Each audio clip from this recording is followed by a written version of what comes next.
Welcome to govt employee news. ఎన్నికలు సమీపిస్తున్న వేళ కేంద్రంలో మోడీ సర్కార్ సమాజంలోని అన్ని వర్గాల వారికి తాయిలాలను ప్రకటించే కార్యక్రమాన్ని వేగవంతం చేస్తుంది.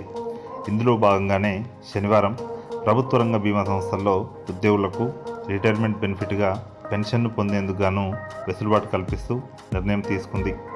1995 జూన్ 28 నాటికి ఆయా ప్రభుత్వ రంగ బ్యాంకింగ్ సంస్థల్లో పనిచేస్తున్న వారికి ఈ నిర్ణయంతో లాభం కలగనుంది. బీమా సంస్థలకు చెందిన కొందరు ఉద్యోగులు అప్పట్లో అవగాహన లేమితో పాటు వివిధ ఇతర కారణాల వల్ల సాధారణ పెన్షన్ బదులుగా సిపిఎస్ విధానాన్ని ఎంచుకున్నారు.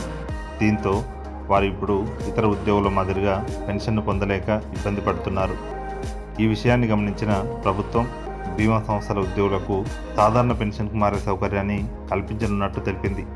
తాము తీసుకున్న ఈ నిర్ణయం మూలంగా దాదాపు 42,720 మంది ఉద్యోగులకు 10,720 మంది సీనియర్ సిటిజన్లకు మేలు జరుగుతుందని ఆర్థిక మంత్రి అరుణ్ జైట్లీ శనివారం ట్విట్టర్ ద్వారా ప్రకటించారు.